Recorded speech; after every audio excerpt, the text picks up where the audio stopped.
Kung gusto mo na ikaw lamang ang hanap-hanapin ng mahal mo, ay gawin itong ritual na ibabahagi ko sa inyo ngayon.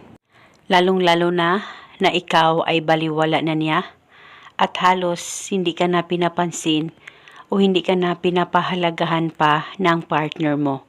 At ikaw na lang palagi ang nag-aalala sa kanya. Ngayon, itong ritual na ibabahagi ko sa inyo ay napaka-epektibo at makakatulong ito upang manumbalik ang nararamdaman ng mahal mo sa iyo at sa oras na magawa mo ang ritual na ito ay ikaw ay hanap-hanapin niya sa lahat ng oras. Malayo o malapit man kayong dalawa sa isa't isa.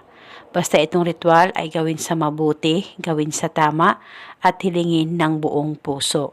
Pwede mo ito gawin sa kahit na anong araw o oras na gusto mo.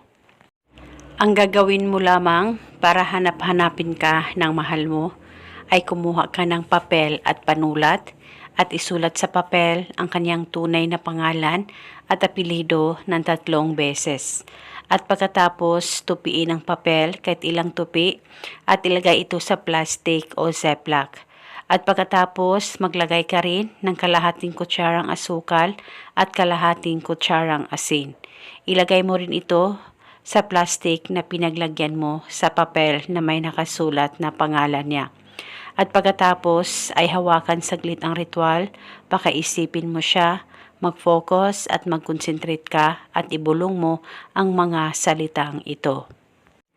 Pangalan at apelyido, sa kapangyarihan nitong ritual, ako lamang ang hanap-hanapin mo sa lahat ng oras. Ibulong mo lamang ito ng 3 beses. Pwede ka rin magdagdag o mag-iba ng hiling kung gusto mo, wala pong problema. At pagkatapos itong ritual ay pwede dalhin kahit saan ka man magpunta o kung ikaw ay nasa bahay lang, pwedeng itago sa safe na walang makakakita at makakaalam. Itago ito o dalhin pang matagalan. Dahil isa itong gabay para ikaw ay hanap-hanapin ng mahal mo kahit gaano pa kayo kalayo sa isa't isa. At isa rin itong gabay para tuloy-tuloy ang pagmamahalan at magandang relasyon ninyong dalawa ng partner mo. At eto muna sa ngayon, maraming salamat po sa panunood. May God bless us all.